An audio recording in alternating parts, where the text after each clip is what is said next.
You're a priest in the year 1396, standing in the cold stone halls of Westminster Abbey. Your breath mists in the autumn air as you clutch your prayer book, watching in fascination as servants scurry about, preparing for what the courtiers whisper will be the most unusual royal wedding England has ever witnessed. The bride has arrived from France, a princess, they say, daughter of King Charles himself. You've blessed many marriages in your time, joined countless hands in holy matrimony, but never have you seen such a stir at court. When the great oak doors swing open and the wedding party enters, your eyes widen in disbelief. The groom, King Richard II, cuts an impressive figure at 29, tall, regal, his golden hair catching the filtered light streaming through the stained glass windows. Beside him walks what appears to be a child, barely reaching his elbow, her tiny hand swallowed entirely by his gloved palm. She cannot be more than 6 or 7 years old, this little princess in her elaborate French gown, her dark hair braided with pearls that seem too heavy for her small head. You steady yourself against the altar rail. This is Isabella of Valois, the new Queen of England. In your lifetime you've seen brides as young as 12 or 13. Political matches were the way of noble families after all. You understand the times you live in. Life is brief and uncertain. The Great Plague swept through just 50 years ago, taking half the population. Kings must secure alliances while they can, and marriages seal treaties more permanently than any scroll or seal. As the ceremony begins, you watch the child's face. She seems more curious than frightened, her large dark eyes taking in the grandeur around her, the soaring Gothic arches, the flickering candles, the nobles in their finest silks and velvets. When King Richard speaks his vows, his voice is gentle, almost protective. This is no monster taking a child bride for base desires. This is a king fulfilling his duty to his realm, securing peace with France through this most sacred bond. The marriage will not be consummated. Everyone understands this. The little queen will be raised and educated at the English court until she comes of age. It is the way things are done. You bless their union with a steady voice, though your heart beats strangely as you pronounce them husband and wife. Watching this tiny girl become Queen of England, you cannot help but wonder what fate awaits her in the dangerous game of royal politics. Before diving into these forgotten stories of survival and suffering, if you enjoy learning about the hidden truths of history, consider hitting that like button and subscribing for more content like this. And please, comment below to let me know where you're listening from. I find it incredible that we're exploring these ancient stories together from different parts of the world, connected across time and space by our shared curiosity about the past. The marriage of Isabella of Valois to Richard II was never meant to be a love story. It was a masterpiece of medieval diplomacy, a human chess piece moved across the board to end one of the most devastating conflicts in European history, the 100 Years' War. To understand Isabella's fate, we must first understand the world into which she was born and the forces that would shape her brief, tragic life. Isabella was born on November 9, 1389, at the Louvre Palace in Paris, the eldest daughter of one of medieval Europe's most troubled monarchs.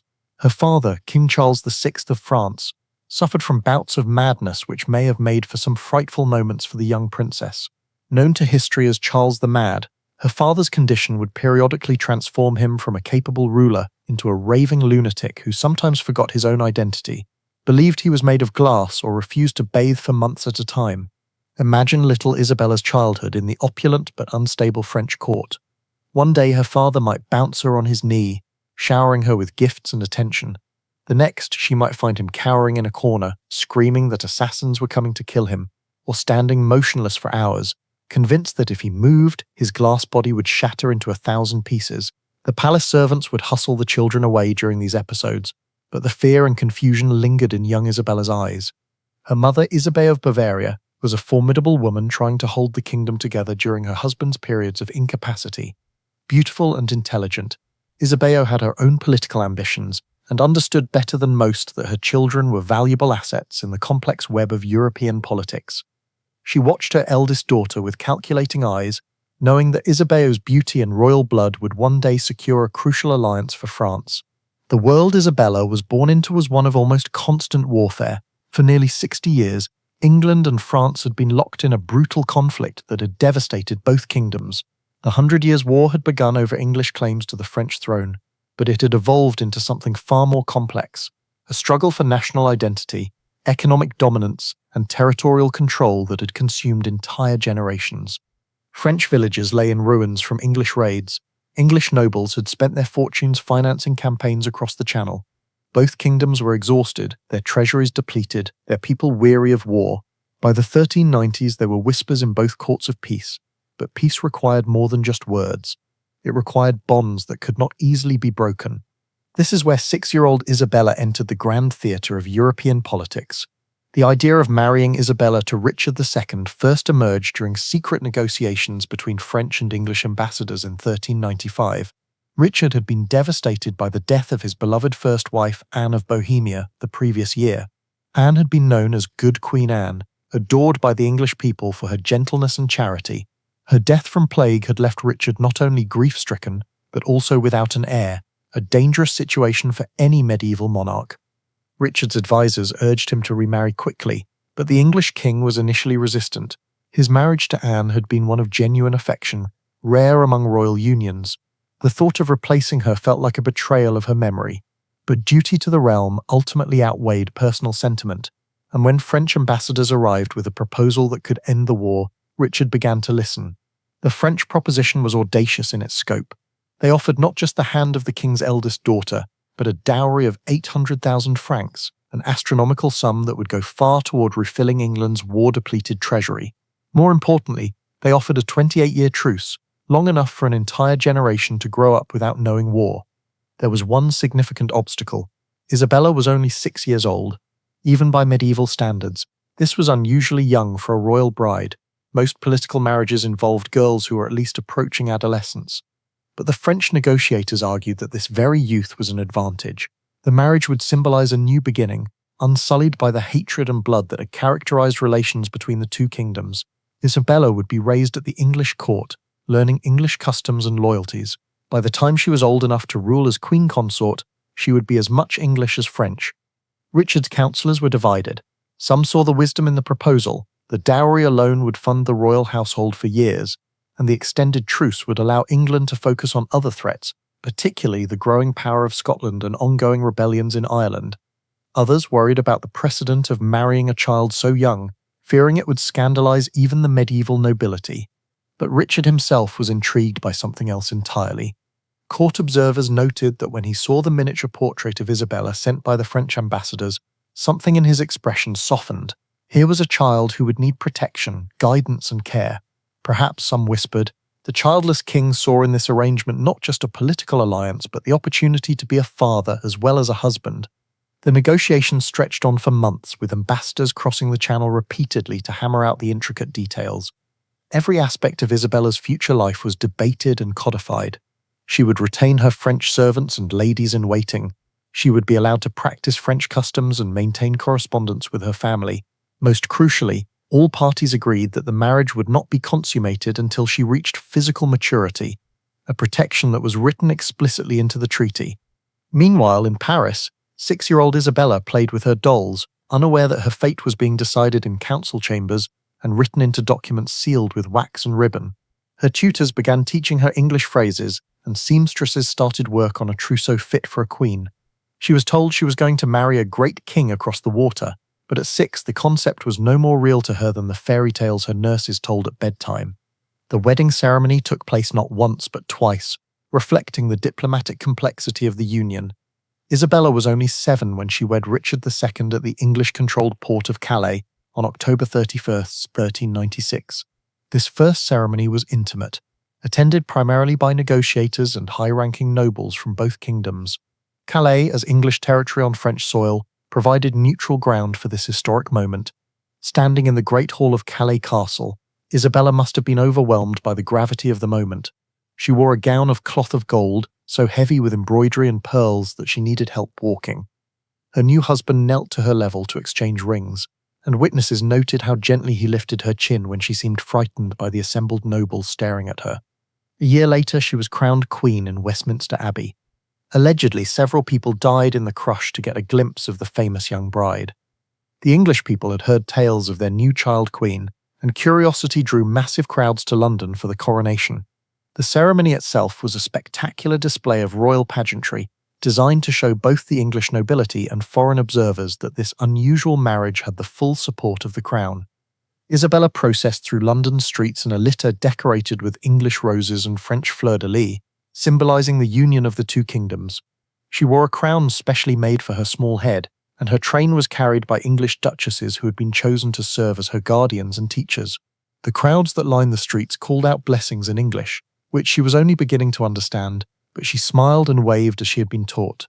The coronation feast that followed lasted 3 days, with entertainment that included jugglers, musicians, and elaborate theatrical presentations depicting the glorious future that this marriage would bring to both kingdoms. Isabella sat at the high table beside Richard, picking at her food with the careful manners her French tutors had drilled into her, while nobles toasted the health of the child queen. But even as the celebrations continued, experienced courtiers were already beginning to wonder how long this peace would last. Medieval truces, no matter how elaborately negotiated, were fragile things. Richard II, despite his current power, was not universally loved by his nobles. There were whispers of discontent, particularly among those who felt the king was too influenced by his favourites and too willing to make peace with France when England's military position remained strong. For the moment, however, Isabella was safe in her new home. Richard installed her in her own apartments at Westminster Palace, staffed with a carefully chosen household that blended French and English attendants. Her days were filled with lessons, not just in languages and courtly accomplishments, but in the complex etiquette of English court life. She learned to curtsy in the English fashion, to prefer wine over ale at meals, and to speak English with the accent of the court rather than her French tutors. Richard himself took an active interest in her education and welfare. Contemporary chronicles describe him visiting her apartments regularly, bringing her gifts from across his realm, exotic birds from Ireland, fine books from Oxford, musical instruments crafted by London's best artisans. He seemed to genuinely enjoy her company, and she began to look forward to his visits, greeting him with the mixture of formality and affection that marked their unusual relationship. The other children at court quickly accepted Isabella as one of their own. Medieval royal households typically included numerous young nobles being raised and educated alongside the monarch's own family. Isabella found particular friendship with the daughters of Richard's supporters, girls close to her own age who helped her navigate the subtle hierarchies and unspoken rules of English noble society. Her favourite companion was Margaret Holland, daughter of one of Richard's half-brothers. Margaret was only 2 years older than Isabella, but seemed worldly and sophisticated to the young queen. It was Margaret who taught Isabella English children's games, who helped her understand which ladies-in-waiting could be trusted with secrets, and who warned her about the political undercurrents that even children couldn't entirely escape.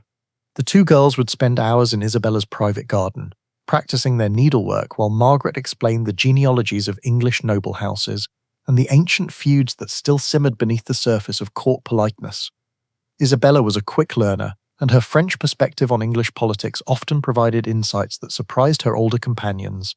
"Why," Isabella once asked Margaret, "do the English nobles seem to watch each other so carefully? In France there are factions and quarrels, but here everyone seems to be waiting for something to happen." Margaret, wise beyond her years, explained that Richard's reign had been marked by conflicts with his nobles almost from the beginning. There had been a major rebellion when he was young, and he had never entirely forgiven those who had opposed him. Meanwhile, many of the great lords believed Richard was too fond of his court favourites and too willing to ignore their advice on matters of war and governance. "The king is powerful now," Margaret said, "but power in England must be shared with the nobles. Your marriage helps him because it brings peace with France, but some think it shows he is weak, that he prefers negotiation to conquest." Isabella absorbed these lessons with the seriousness of a child who was beginning to understand that her life was connected to forces much larger than herself. She began to watch the interactions at court with new eyes, noticing how certain nobles would fall silent when Richard entered a room, how conversations would shift when she appeared, how even her French ladies-in-waiting seemed to choose their words carefully when discussing political matters. The years 1397 and 1398 passed peacefully for Isabella. She grew from a tiny child into a more confident girl, her English becoming fluent, her understanding of court life more sophisticated. Richard continued to treat her with paternal kindness, and she began to feel genuinely at home in England. The massive stone walls of Westminster became familiar rather than intimidating, and she could navigate the complex maze of corridors and chambers without getting lost. Her education expanded beyond the typical feminine accomplishments of needlework and music. Richard insisted that she learn to read and write in both French and English, and her tutors included some of the finest scholars in the kingdom. She studied history, particularly the chronicles of English and French kings, learning about the great figures whose actions had shaped the world she now inhabited. One of her favourite lessons involved maps. Her tutor, a learned clerk named Master William, would spread great parchments across the floor of her study chamber, showing her the extent of both kingdoms and explaining how geography had influenced centuries of conflict. Isabella would kneel beside these maps, tracing the coastlines with a finger, imagining the ships that carried armies and ambassadors back and forth across the channel. "See here, Your Grace," Master William would say, pointing to the narrow waters between Dover and Calais. "This small strip of water has been both a bridge and a barrier between our peoples. Your marriage represents the hope that it might finally serve only as a bridge." Isabella nodded solemnly, understanding even at 8 years old that she embodied something larger than herself. She was not just a girl learning to be a queen. She was a living symbol of peace between two nations that had been enemies for longer than anyone could remember. But symbols, as Isabella was about to learn, could be fragile things in the violent world of medieval politics. The first signs of trouble came in early 1399, when Isabella noticed changes in the atmosphere at court. Conversations stopped more abruptly when she appeared.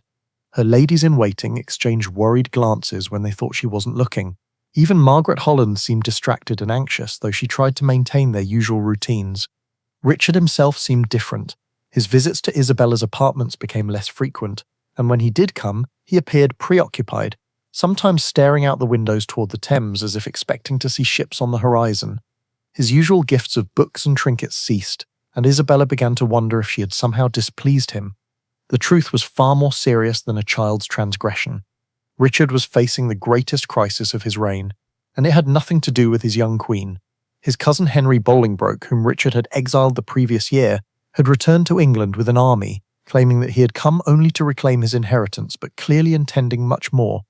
The English nobles, many of whom had long chafed under Richard's rule, began to flock to Henry's banner. The carefully constructed stability that had allowed Isabella to feel safe at the English court was crumbling with terrifying speed.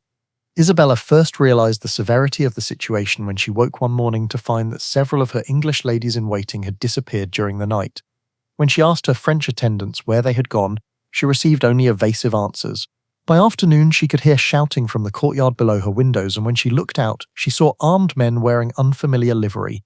Margaret Holland burst into Isabella's chambers that evening, her face pale with fear. "You must pack immediately," she whispered urgently. "Only the most essential things. We're leaving Westminster tonight." "Where are we going?" Isabella asked, her heart beginning to race with the kind of panic she hadn't felt since her first days in England. "To the Tower," Margaret replied. "The king says it's for your safety." But she didn't finish the sentence, but Isabella understood. The Tower of London was both palace and prison, and in times of political upheaval, the distinction often became meaningless. The journey through London's dark streets was unlike anything in Isabella's previous experience. Instead of the ceremonial processions she was accustomed to, they travelled in a small, heavily guarded convoy, with armed men riding before and behind her litter. The curtains were drawn, but she could hear the sounds of the city around them. Not the usual noise of commerce and daily life, but something more urgent and threatening. At the Tower, Isabella was installed in apartments that were comfortable but clearly designed to contain rather than simply house their occupant. The windows were barred, and guards stood at every entrance. Her French ladies-in-waiting were allowed to remain with her, but most of her English attendants were dismissed. For the first time since arriving in England, Isabella felt truly isolated. Richard came to see her on her second day at the Tower, and the change in him was shocking. The confident, kindly king she had known was gone, replaced by a man who seemed to have aged years in a matter of weeks. His clothes were rumpled, his hair unkempt, and his eyes held a wildness that reminded Isabella uncomfortably of her father's episodes of madness. "My dear child," he said, kneeling before her chair as he had done during their first meeting, "I'm afraid our circumstances have become difficult. There are those who question my right to rule, who seek to overturn the peace we have built with your father's kingdom." Isabella, now 9 years old and far more sophisticated than she had been 3 years earlier, understood the implications. "Are you still king?" she asked directly. Richard's smile was bitter, for now, but Henry Bolingbroke has many supporters, and I may not be able to protect you as I once could. The conversation that followed was unlike any they had ever had. For the first time, Richard spoke to Isabella not as a child to be sheltered, but as a political equal who needed to understand the realities of her situation. He explained that Henry was claiming the throne, that many of the great nobles had abandoned Richard's cause, and that the future of both England and the peace with France now hung in the balance. "What will happen to me?" Isabella asked, displaying a composure that would have been remarkable in an adult, let alone a 9-year-old girl. "I don't know," Richard admitted, and Isabella could see that this uncertainty tormented him. "Henry may seek to use you as a bargaining chip with your father, or he may honour our marriage and continue to protect you. Much depends on whether he values peace with France above his own ambitions." This was Isabella's first real lesson in the brutal arithmetic of medieval politics. Her value as a person was secondary to her value as a symbol and a diplomatic asset. The love and care Richard had shown her, genuine though it may have been, could not shield her from the larger forces that were reshaping the English kingdom. The next few weeks passed in agonizing uncertainty. Isabella could hear the sounds of the city beyond the tower walls, but she was cut off from reliable news about what was happening. Her French ladies whispered among themselves in their native tongue, but even they seemed to know little beyond rumours and speculation. Finally, on a grey October morning, Isabella heard the sound she had been dreading, the heavy footsteps of armed men approaching her chambers. When the doors opened, she saw not the guards she had become accustomed to, but new men wearing the red rose livery of Henry Bolingbroke. The man who entered behind them was tall and imposing, with the bearing of a soldier and the calculating eyes of a politician. This was Henry himself, now Henry IV of England, come to meet the child who represented both an opportunity and a problem for his new reign. Isabella rose from her chair and curtsied deeply, as she had been taught to do when meeting a king. Henry studied her for a long moment, taking in her poise, her obvious intelligence, and perhaps calculating what use he might make of her. "Your Grace," he said formally, and Isabella noted that he still used her royal title. "I regret that circumstances have made it necessary to discuss your future under such conditions." "What has become of the king?" Isabella asked, referring to Richard with the directness that had become her hallmark. "Richard of Bordeaux is no longer king," Henry replied, using Richard's birth name rather than his royal title. "He has abdicated in favour of my claim to the throne." Isabella knew enough about politics to understand that abdicated likely meant was forced to give up the crown, but she didn't challenge the euphemism. Instead, she asked the question that mattered most to her immediate future: "What becomes of me?" Henry's answer would determine whether Isabella remained a queen or became merely a very valuable prisoner. Her fate hung on the new king's assessment of how best to use the peace treaty with France, whether to maintain it or to risk war for the sake of other political objectives. "That," Henry said, "depends on many factors. Your father's response to recent events, the advice of my counsellors, and perhaps most importantly, your own conduct in the coming months." With those words, 9-year-old Isabella began the most dangerous period of her young life. The protective bubble of Richard's court was gone, replaced by the harsh realities of a kingdom in transition. She was no longer just a child queen being raised to fulfill her royal duties. She was a political prisoner whose value might be measured against the cost of war or peace. The weeks that followed Richard's deposition were a masterclass in survival for Isabella. Confined to the tower but not yet formally imprisoned, she had to navigate the treacherous waters of a court that was still deciding what to do with her.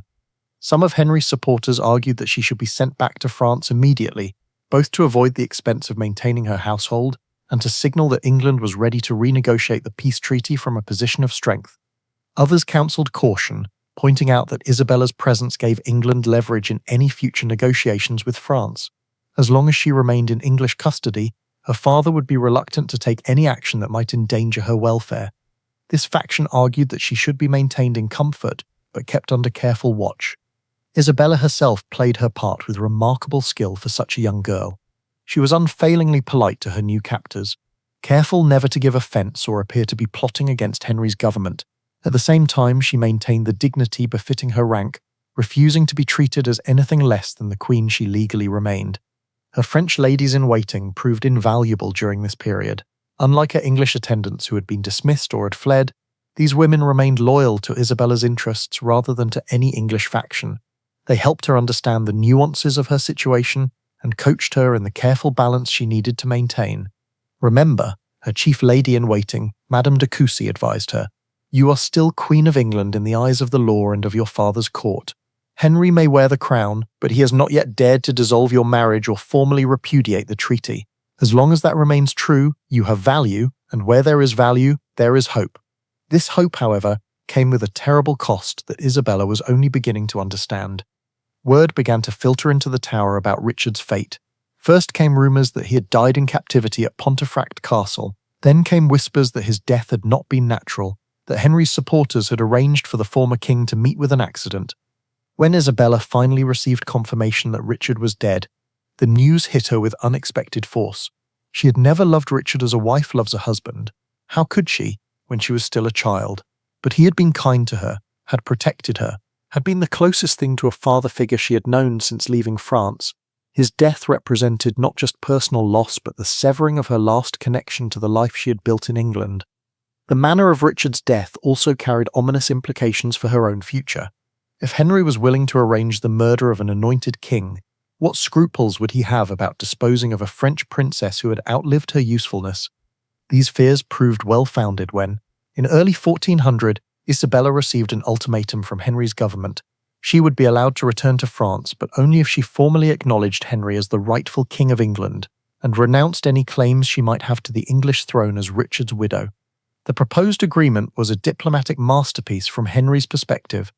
By voluntarily leaving England, Isabella would implicitly accept that her marriage to Richard had been dissolved by his deposition. This would free Henry from the obligations of the original peace treaty, while avoiding the political complications of forcibly expelling a child queen. For Isabella, the choice was stark: accept exile and acknowledge that her 3 years as Queen of England had been meaningless, or refuse and risk remaining a prisoner indefinitely. At 10 years old, she was being asked to make a decision that would affect not only her own future, but the relationship between England and France for years to come. Her French advisors were divided.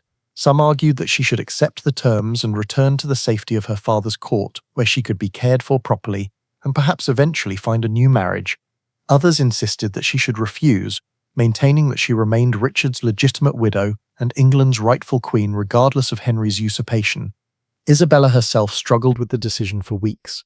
Part of her longed to return to France to see her family again and escape the uncertain atmosphere of Henry's court, but another part of her recognized that accepting Henry's terms would be a betrayal of Richard's memory and an abandonment of the peace he had died trying to preserve. In the end, the decision was made for her by events beyond her control. Charles VI, during one of his lucid periods, sent word that he expected his daughter to return to France immediately. The message, delivered through diplomatic channels, made it clear that continued negotiations over Isabella's status would be interpreted as an act of hostility by the French crown. Faced with the prospect of renewed war with France, Henry's government quickly agreed to Isabella's departure. The terms of her release were kept deliberately vague, allowing both sides to interpret her return as either voluntary or forced, depending on their political needs. The journey back to France in the summer of 1401 was a bittersweet experience for Isabella.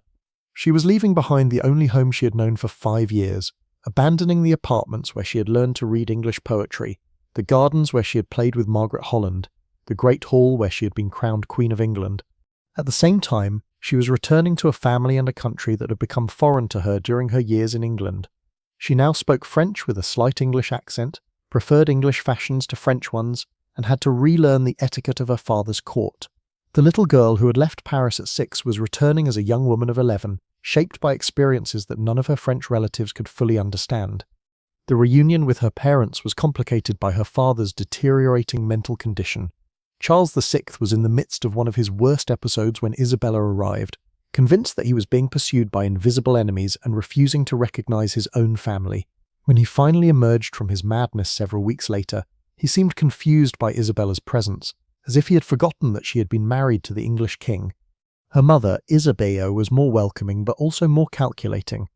The Queen of France immediately began considering how Isabella's unique position might be used to advance French interests. As the widow of an English king, Isabella had a certain diplomatic status that could prove valuable in future negotiations. More immediately, her experience at the English court made her a valuable source of intelligence about English politics and military capabilities. Isabella found herself caught between these competing demands on her loyalty and knowledge.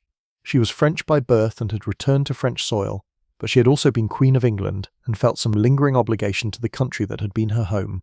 When her mother's advisors questioned her about English defences or Henry's support among the nobility, she answered carefully, providing general information while avoiding details that might be used to plan military campaigns. The months following her return to France were a period of adjustment and reflection for Isabella. She was no longer a child, but she was not yet fully adult. At 11, she had already experienced more political upheaval and personal loss than most people encountered in a lifetime. The question now was what role she would play in the complex world of medieval European politics. Her status as a former Queen of England made her an attractive marriage prospect for various European nobles, but it also complicated any potential matches. Some potential suitors were intimidated by her royal rank and political significance. Others were more interested in the political advantages of marrying her than in Isabella herself. Isabella, for her part, had developed strong opinions about marriage based on her experiences with Richard. She had seen how political marriages could provide protection and stability, but she had also witnessed how quickly such arrangements could collapse when circumstances changed. Any future husband would need to understand that she was not simply a diplomatic asset, but a young woman with her own intelligence, preferences, and ambitions. The French court of 1401 was a dangerous place for someone with Isabella's complex loyalties. The ongoing war with England meant that anti-English sentiment ran high among the nobility, and Isabella's years as Queen of England made some courtiers view her with suspicion. She had to be careful not to appear too sympathetic to English interests while also not betraying the genuine affection she had felt for Richard and some of his supporters. At the same time, her father's mental instability meant that the French government was effectively controlled by competing factions of nobles, each seeking to advance their own interests. Isabella had to navigate these factional disputes while avoiding being used as a pawn by any particular group. Her mother, Isabeau, proved to be both protector and potential threat. The Queen of France genuinely cared for Isabella's welfare, but she was also a sophisticated political operator who saw her daughter's experiences and connections as valuable resources for the crown. Isabeau's protection came with expectations that Isabella would serve French interests, even when those interests conflicted with her own preferences or moral convictions. The year 1402 brought new complications when Isabella received word that Henry IV was facing serious rebellions in England. The Percy family, once his supporters, had turned against him, and there were uprisings in Wales and Scotland as well. Some at the French court argued that this was an opportunity to invade England and restore the rightful dynasty, possibly with Isabella playing a symbolic role as the legitimizing widow of the last Plantagenet king. Isabella found herself horrified by these discussions. She had no desire to see England torn apart by civil war, regardless of her feelings about Henry's usurpation. The English people she had known, her servants, her tutors, her childhood companions, were innocent of the political crimes committed by their rulers.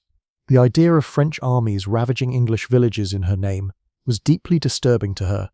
When directly asked for her opinion about potential military action against England, Isabella chose her words carefully. She pointed out that any invasion would likely result in massive casualties on both sides, that the English people might rally to defend their homeland regardless of their feelings about Henry, and that success was far from guaranteed, given England's natural defences and military traditions. Her reluctance to support anti-English action earned her some criticism from French hawks who accused her of divided loyalties.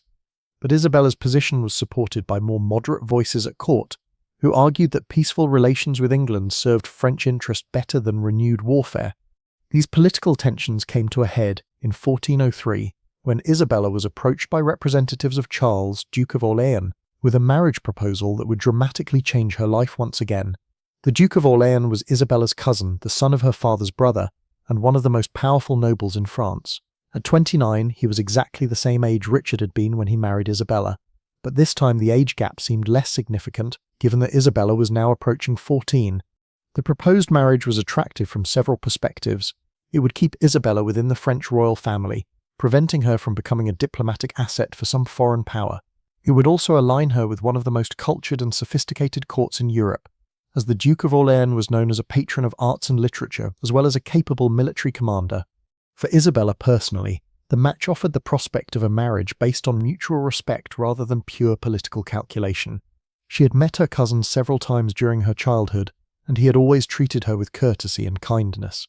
More importantly, he was old enough and experienced enough to be a true partner rather than simply another guardian figure. The negotiations for this marriage took place against the backdrop of continuing chaos in England, and growing French confidence that Henry IV's reign might not survive its early challenges. If Henry fell, there was always the possibility that Isabella might be recalled to England to legitimize a new regime. This potential complication made the timing of Isabella's remarriage crucial from a French perspective. Charles of Orléans understood the delicate nature of the situation. He was not merely seeking a wife, but potentially allying himself with a woman who might one day be called upon to play a role in English politics. This added a layer of complexity to their courtship that was unusual, even by the standards of medieval noble marriages. When Isabella first met with Charles to discuss the marriage seriously, she was struck by how different he was from Richard. Where Richard had been gentle and somewhat otherworldly, Charles was passionate and intensely engaged with the world around him. He spoke to her not as a child to be protected, but as an equal whose opinions and experiences mattered. "I want you to understand," he told her during one of their private conversations, "that I am not seeking to marry the former Queen of England. I am seeking to marry Isabella of Valois, the remarkable young woman who survived the courts of 2 kingdoms and emerged with her dignity intact." Isabella found herself genuinely attracted to Charles in a way she had never experienced before. At 14, she was no longer a child, and the feelings stirring within her were those of a young woman discovering her own desires and preferences. Charles was handsome, cultured, and intelligent, but more importantly, he seemed to see her as an individual rather than merely a political asset. The marriage negotiations proceeded swiftly, once both parties had agreed to the basic terms. Isabella would bring to the marriage her status as a former queen and her valuable political connections, while Charles would provide her with a secure position in French society and protection from those who might seek to use her for their own purposes. The wedding took place in June 1406 at the Cathedral of Notre Dame in Paris, a ceremony that deliberately contrasted with Isabella's first marriage, where her wedding to Richard had been a small diplomatic affair. This celebration was a grand spectacle designed to demonstrate the power and prosperity of the French royal house. Isabella, now 16, wore a gown of deep blue silk embroidered with golden fleur-de-lis, her dark hair crowned with a circlet of sapphires and pearls. She walked down the aisle of the great cathedral with confidence, no longer the frightened child who had been married to a stranger, but a young woman choosing her own path. Charles waited for her at the altar in his finest robes, his face showing genuine happiness rather than mere diplomatic satisfaction. When they exchanged vows, their voices were clear and strong, and observers noted that they looked directly at each other rather than simply reciting words to satisfy political necessity. The wedding feast that followed was a celebration of French culture and power. Troubadours sang ballads in honor of the couple. Elaborate theatrical performances depicted the triumph of love over adversity, and the finest wines from across the realm flowed freely. Isabella found herself relaxing and enjoying the festivities in a way she had never been able to do during her time in England. More importantly, she felt for the first time since leaving France as a child that she truly belonged somewhere. The French court had accepted her back not as a failed political experiment, but as a valuable member of the royal family who had gained wisdom and experience from her trials. The early years of Isabella's marriage to Charles were among the happiest of her life. Charles proved to be not only a devoted husband but also an intellectual companion who shared her interests in literature, music, and the arts. His court at Blois became a centre of cultural refinement, attracting poets, scholars, and artists from across Europe. Isabella threw herself into her new role with enthusiasm. She patronized troubadours and commissioned illuminated manuscripts, established a scriptorium where monks copied and preserved important texts, and maintained correspondence with scholars throughout Europe. Her experiences in England had given her a unique perspective on European culture, and she used this knowledge to foster intellectual exchange between French and foreign courts. She also began to develop her own political voice. Charles valued her insights into English affairs, but more importantly, he respected her judgment on a wide range of issues affecting their duchy and the kingdom as a whole. Isabella found herself becoming a true partner in governance, not merely a decorative consort. The couple's first child, a daughter named Jean, was born in 1407. Isabella approached motherhood with the same intensity she brought to everything else, determined to be a more present parent than her own mother had been able to be during the chaos of her father's reign. She insisted on nursing the baby herself, despite the protests of court physicians who considered this beneath the dignity of a duchess. Holding her daughter for the first time, Isabella felt a profound sense of completion. This child would grow up knowing her parents' love and protection, free from the political machinations that had shaped Isabella's own childhood. She whispered promises to the sleeping infant in both French and English, vowing that Jean would have choices that Isabella herself had never been given.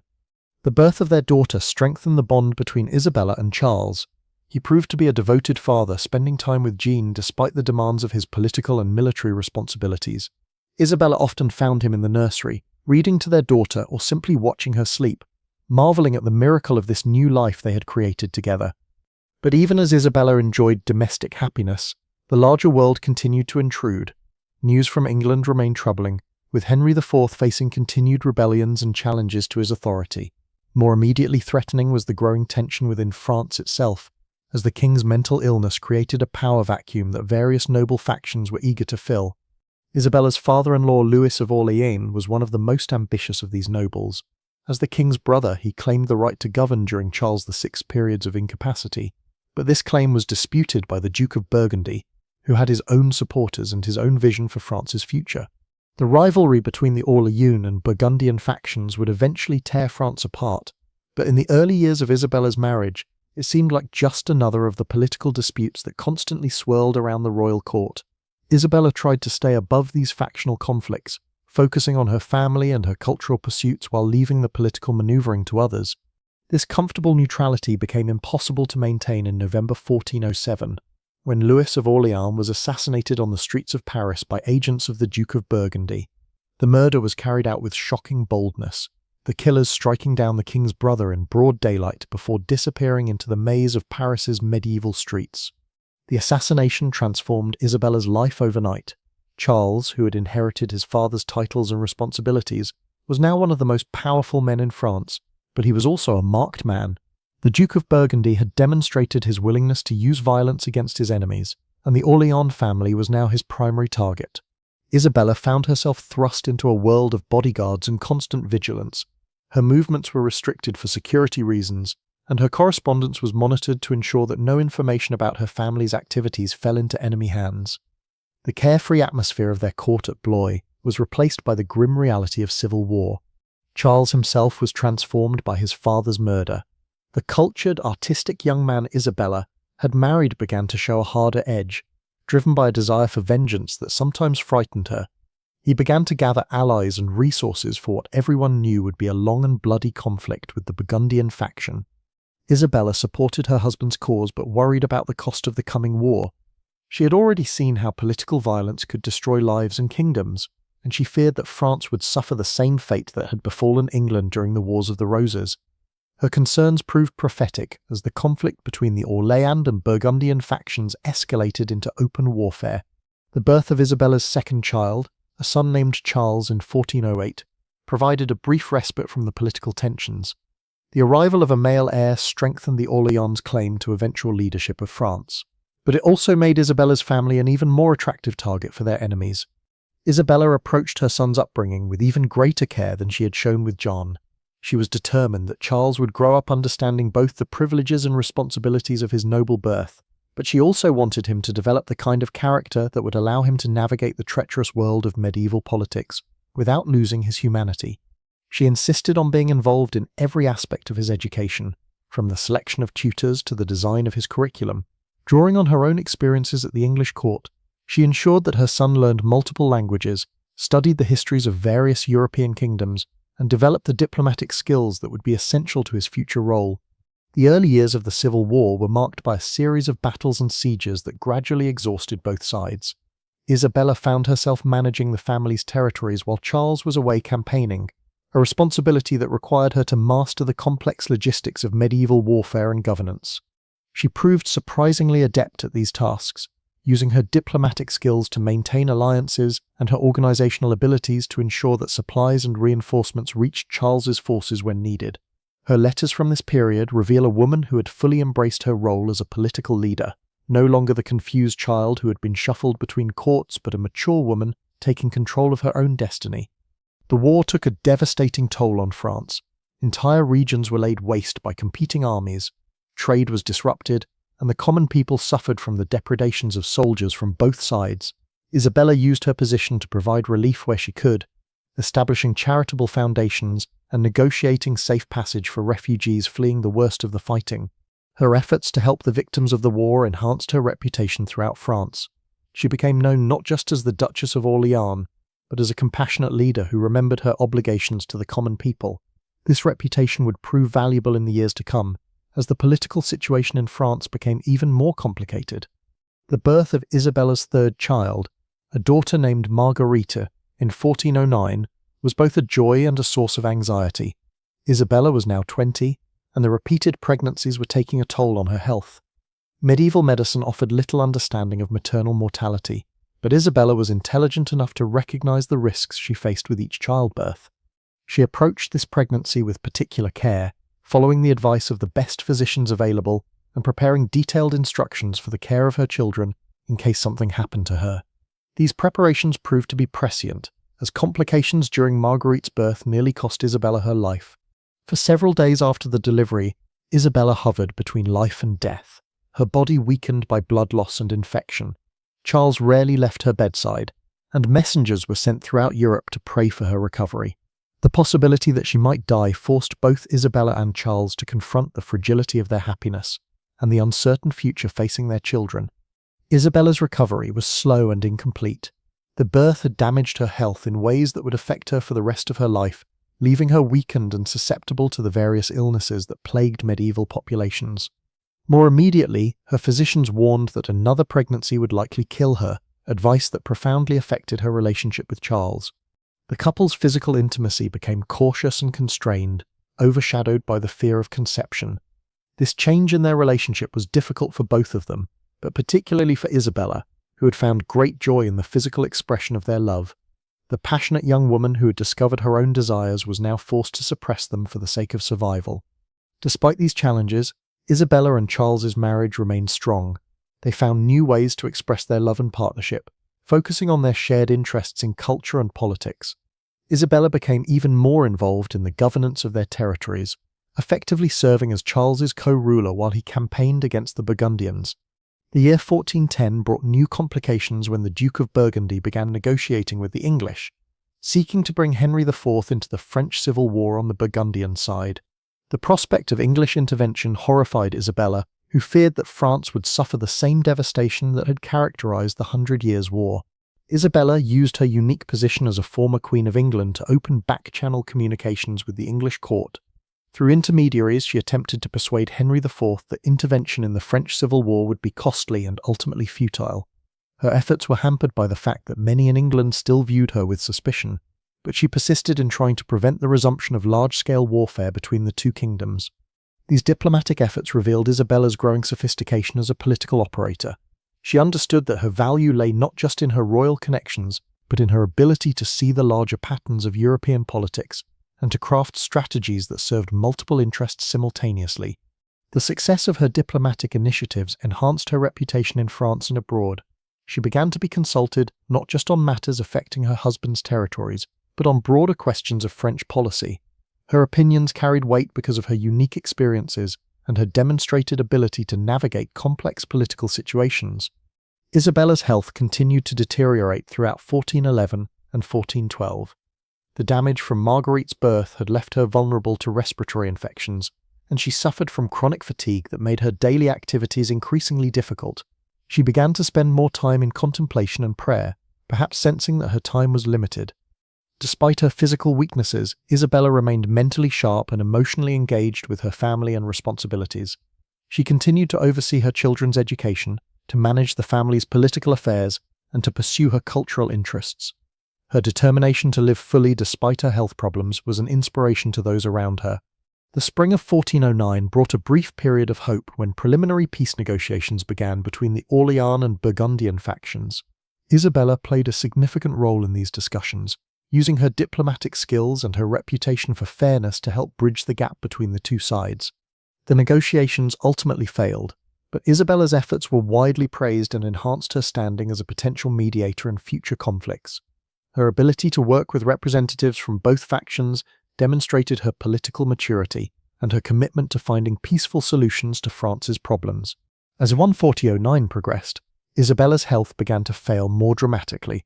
The chronic respiratory problems that had plagued her since Marguerite's birth worsened, and she began to suffer from the wasting disease that would eventually claim her life. Medieval physicians had no understanding of the tuberculosis that was likely killing her, but they could see that her condition was grave. Isabella faced the prospect of death with the same courage she had shown throughout her life. She made careful provisions for her children's future, ensuring that they would be protected and educated regardless of what happened to her. She also worked to secure the political position of her husband's faction, understanding that her death might create opportunities for their enemies. Her final months were spent in preparation for death and in cherishing the time she had left with her family. She insisted on continuing her daily activities as long as possible, determined not to become a burden to those she loved. Her bravery in the face of terminal illness became legendary, inspiring stories and songs that would be told for generations. Isabella of Valois died on September 13, 1409, at the age of 20.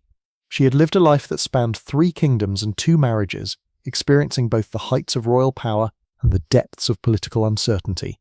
Her death was mourned throughout Europe, not just by her family and subjects, but by the many people whose lives she had touched through her kindness and wisdom. The funeral cortege that carried Isabella's body to its final resting place at the Celestine Convent in Paris was one of the largest seen in medieval France.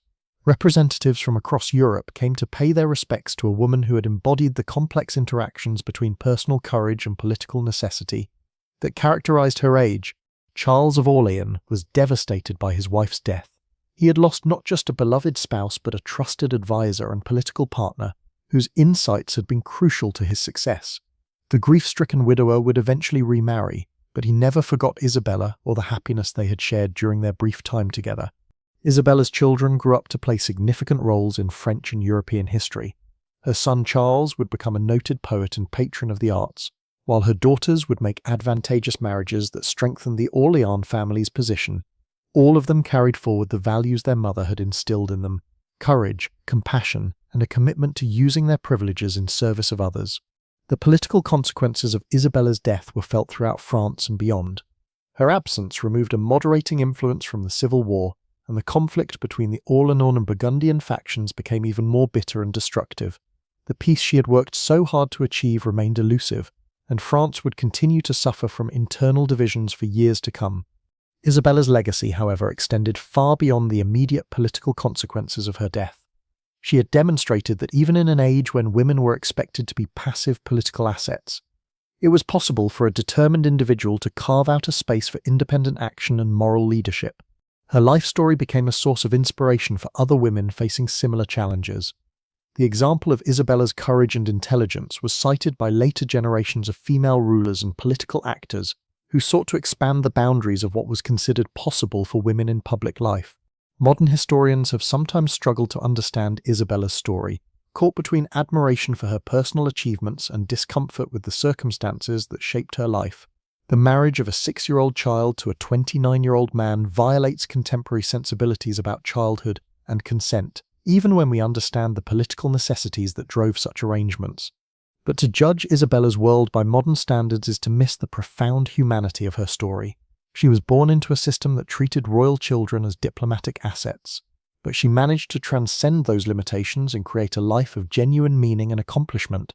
Her marriages, whatever their origins, became partnerships based on mutual respect and affection.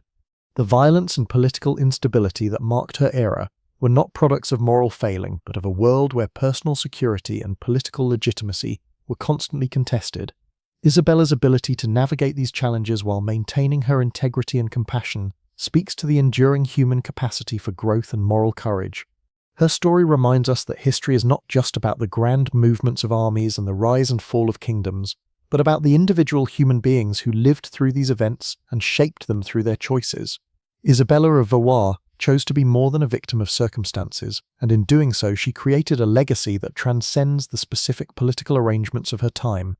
Looking back across the centuries, we see in Isabella's life both the limitations and the possibilities that have always characterized human existence. She was constrained by the expectations of her age and gender, but she found ways to exercise agency and to make meaningful contributions to the world around her.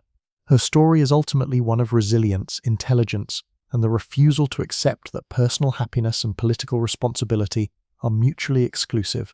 The medieval world that produced Isabella of Valois was harsh and unforgiving in ways that we can barely imagine. Life was short, childhood was brief, and political alliances were often sealed with human lives. Yet within these constraints, people like Isabella found ways to create beauty, to show kindness, and to build relationships that brought meaning to their existence. Her legacy is not one of victimhood, but of triumph over circumstances that would have crushed a lesser spirit. In the end, Isabella's story is a reminder that every age has its own moral complexities, and that the people of the past, however different their world may seem, shared our fundamental human needs for love, security, and purpose. To understand her life is to understand something essential about the human condition, that we are all products of our time, yet capable of transcending the limitations that time imposes